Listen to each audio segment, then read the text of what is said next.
Guess who's back? Back again with special guests. Welcome back to Marvelous Musings. Today we have two special guests, Aman and Priyansh. Say hi. Oh, thanks for having us. Hello, what's up? I'm sorry, I'm so disappointed in you for that intro. Okay, so yeah, welcome back to Marvelous Musings. I'm Agraj. I'm Addy. On my left, or I don't know how you see it, is Naranjan. We've got guest speakers here, and today we're going to be talking about the multiverse, which is something that everyone's been waiting for. Sorry, I was just urging to make that intro in one of these episodes. All right, so yes, as Addy said, we're going to be discussing the multiverse, the implications of it, how Marvel might integrate it, any confusions surrounding it, and in general, just what it means for the cinematic universe. So, let's start by talking about the roots of the multiverse, how, the first glimpses we saw of the multiverse in the MCU, when these sort of ideas of the multiverse existing sort of started coming up. So, for example, we first saw the multiverse as an idea in Far From Home, when we saw Mysterio for the first time, and Nick Fury was all like, "This is Mysterio. He's from another Earth." And Peter's like, "Whoa, another Earth? That's sick." And then, it was just a huge con, and everyone felt cheated by the end of that. But I think at that sort of point, people knew that Marvel was gearing up for something bigger. Yeah, so the multiverse is something that it's not just something within the MCU. Scientists have talked about it for decades, for centuries even. We thought about, what if there was another universe just like ours? What if we could access that? Well, the MCU really takes that. It's taking that idea, and now it's going to bring it to the silver screen or to Netflix and Disney Plus, however you want to watch it. But so just a bit of background on what the MCU so far has been. So far, it's been living in a universe called Earth 616, which is where everything we've seen up until now has been taking place. So I'm guessing this would be Universe 616. And the theory goes that the Earth in which we, as in the viewers, are residing in, that also exists within the Marvel multiverse, which is a really fun thing just to think about and ponder as well. But now we're looking at, especially with the TVA and all the events that have played out over the course of the episodes of Loki, we're looking at how the multiverse is really going to come into play and what this means, not just with regards to what we're going to see on screen, but also how it plays into what Disney is doing with regards to Fox mergers and how this relates to other intellectual property rights that they've acquired with these new purchases. I especially think that we have endless possibilities. We can explore characters and from other franchises that were disbanded. For example, we could see a variant of Chris Evans as Fantastic Four. He used to play Human Torch, so I think a lot of people forgot about that he used to play Human Torch. Good little throwback there. Yeah. We could also see Michael B. Jordan return as the Human Torch as well. No one wants to talk about that. Yeah, That was horrible. that's the Incredible Hulk. I think that's like the fantastic first adaptation All right. of Human Torch. I think every single episode, we're going to have some person bring up something that no one wants to talk about. Last episode, I'm sorry, it was me with the Incredible Hulk. Now, I think it was you that brought up Chris Evans and Michael B. Jordan playing the horribly forgettable No. Fantastic Four movies. But let's pretend that never happened. But let's just see how this plays into it, because Fantastic Four, at its core, it's a fascinating idea. I think it works really well if you have the right core of actors and if you have good screenwriters. Of course, what we're trying to forget did not have those two things. So let's just move on from that. Actually, Fantastic Four is already announced, I think, for like 2024 or something. What if, just imagine, in that movie, they bring back the actors of the previous Fantastic Four films to film this upcoming Fantastic Four movie. Everybody would just be pissed. Well, I have a bit of hope for that movie, mainly because of the fact that it's being directed by John Watts, and what he's done with the Spider-Man films so far have been pretty enjoyable. I've enjoyed them to this point, so I think I have some hope for the series. I think it can do well. I think we get the sort of first taster of the multiverse, and as Aman was saying, the fact that we can explore different possibilities and different characters, you get your first sort of taste of that in What If. There will be some spoilers for What If in this episode, so if you haven't seen it yet, I'd go and watch that. We get to see Peggy Carter as Captain America, which is a really interesting concept because we know that this sort of other alternate version of Captain America, Captain Britain, exists, and it's cool to see that explored as Peggy Carter in this episode. And it also has some vastly interesting and detailed implications for the future of the MCU, what that could mean. It's certainly possible that What If could be a standalone series of some kind where none of these episodes have any effect on the MCU, but it's just as possible that they could. So Okay, so here's my theory. You know how like What If began, and you had the Watchers, and we have seen the Watchers cameo, and I think it was Guardians of the Galaxy. If you like remember that scene where they're like going through their ship, and we see Stan Lee cameo with the Watchers. So I felt like we were teased about the whole multiverse thing back then because the Watchers have like this ability to see different realities. And even though they say that they can't alter with stuff that is happening, they always do alter it. So I feel like you're gonna see a much greater role in What If from the Watchers. that's true. Yeah, we've seen a lot about the Watchers actually, now that I think about it. I completely forgot about that. That's an excellent point. So we have seen glimpses of this idea of the multiverse existing and a sort of external force that views the multiverse as it passes on existing as well, before even Loki or even Far From Home. So that's true. We should note that. Let's talk about a bit more about Loki and what we saw in Loki. So with the whole alternate universes, alternate timeline sort of thing, and the revelation that the man who sits behind the sort of screen, sort of like a Wizard of Oz kind of guy, we see Kang the Conqueror, he who remains behind the scenes as the guy who is in charge of it all. So you want to talk to us about that, Addy?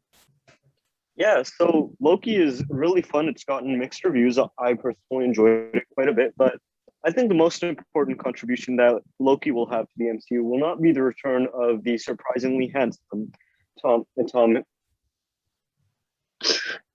will not be the return of the surprisingly handsome actor, but I think what it means is that it's really set up the idea of what a multiverse means. And it also ties back in, if we're just going to go back to episode 6, I don't think this needs to be said, but spoiler alert, if you go back to the last episode of Loki, we see the actual sacred timeline around the castle of He Who Remains.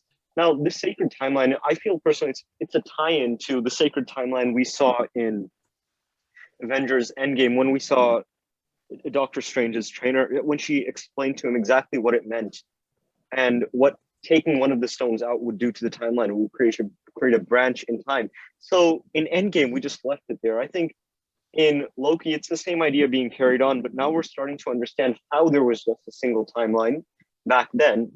And that's because there was a single consolidator. Now that consolidator is gone ever since, spoiler alert, sorry if anyone hasn't watched it, Sylvie killed him. Ever since then, we're not looking at a completely different MCU. We're actually looking at an MCM, the Marvel Cinematic Multiverse.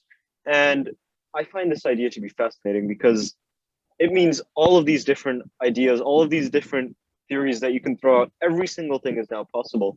But most importantly, it means that within the cinematic universe, you can introduce characters in a different time and place, and it would work and it would be functional because they're technically in a different universe, so nothing from everything else you've ever posted before actually applies.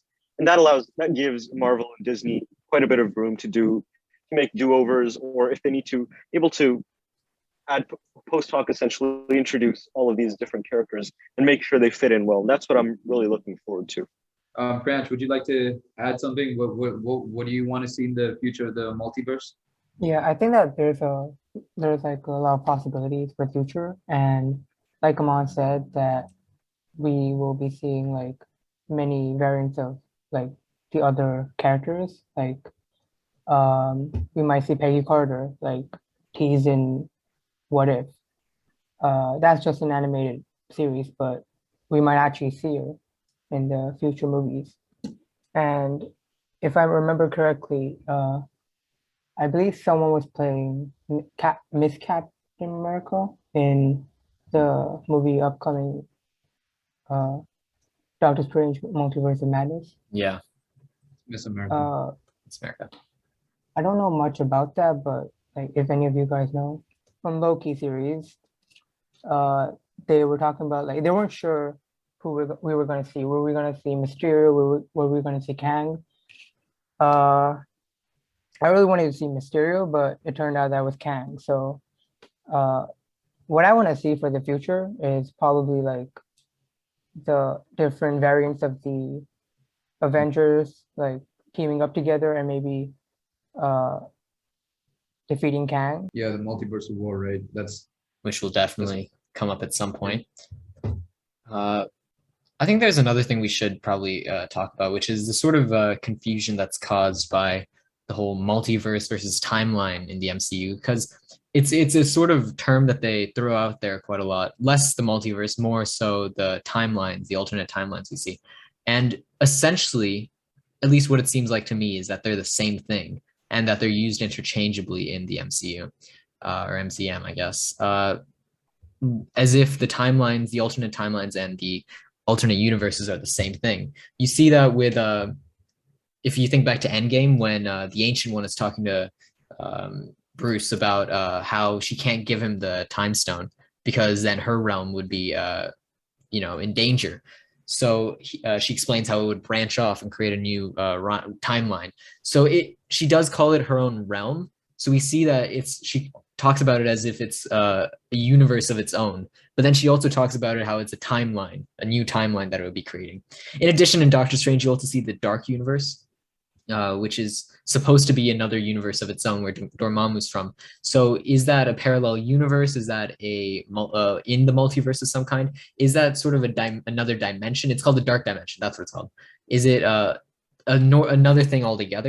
Because what I find confusing, at least, like I understand up to the point where timelines and multiple universes could be interchangeable, but I find a little bit tricky is the fact that you could have different dimensions as well. Do those dimensions exist in every single one of these universes? So does every universe have its own dark dimension? Is it like another part of space and time, or is it just that there's one dark dimension outside of it all? How does that work?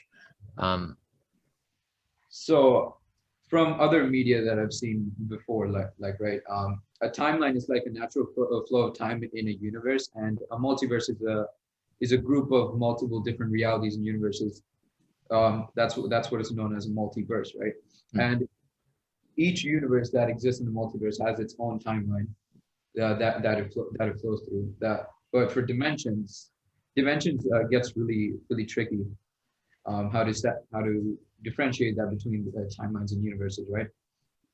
Yeah, it's a tricky sort of line to toe over, and it's a bit confusing at the point we're at. So hopefully in the future that'll be explained a bit more.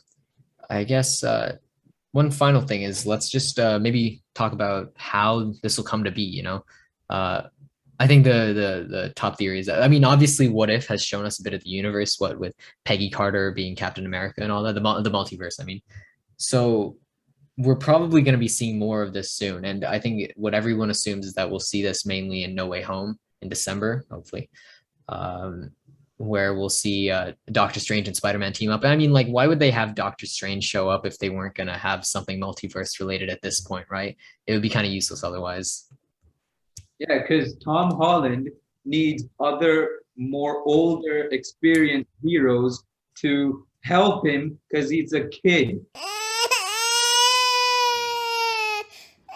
Which is why we may see Tobey Maguire's Spider-Man or Andrew Garfield's Spider-Man being a mentor. That would be fun. That would be fun to see Tobey Maguire to be a mentor figure, but who knows what will happen. It would be really disappointing if nothing happened with the sort of the multiple Spider-Man. Everyone would be very upset. Of course, it is Disney, and I think several people have said with regards to Star Wars, don't get your hopes up. Yeah. It generally doesn't come true. But I am looking forward to seeing how all of this played out. Evan Peters in WandaVision, I think, is a warning sign to everyone who's hopeful for Tobey Maguire and Andrew Garfield playing out well. It was a pretty big letdown, and doing it all for one lame joke, I think it could have been handled better. But speaking of what these things mean, I think one big thing that the existence of a single sacred timeline really allows Marvel to do is it allows them to just walk past all plot points and anything that people could complain about in the past movies. True. Because now they can say this is how it was meant to happen. no matter what happens, this is how it was meant to happen, therefore it did happen. It's a perfect way to say, we did everything right. But yeah, I think that's a really fun way to see the timeline and the multiverse. Yeah. Any closing remarks, guys? Yeah, anything more to add? Aman, Priyansh? I better see Toby Maguire and Andrew Garfield. If not, I'm suing them. Good luck with I will that. join you and I will provide all the legal costs. You guys are gonna pull off a Scarlett Johansson, huh? Yeah. I swear, dude, if after all of this, it's the biggest, I mean, the worst kept secret in Hollywood, right? At this point, if they don't show up, I'm gonna quit Marvel. Is this going to become a DC podcast? Are we going to do the DCU from now on? Batman Well, versus Superman. leaving next aside- episode? Leaving aside the fact that the DCEU doesn't exist, I suppose we could definitely go into that. All right. Well, thank you all for watching. This is a warning to Marvel that if you do not show Tobey Maguire and Andrew Garfield in No Way Home, we will be shifting to DC. Thank you everyone for watching. We hope you enjoyed, and we'll see you in the next episode. Bye. Thank Peace you. out. See you, everyone.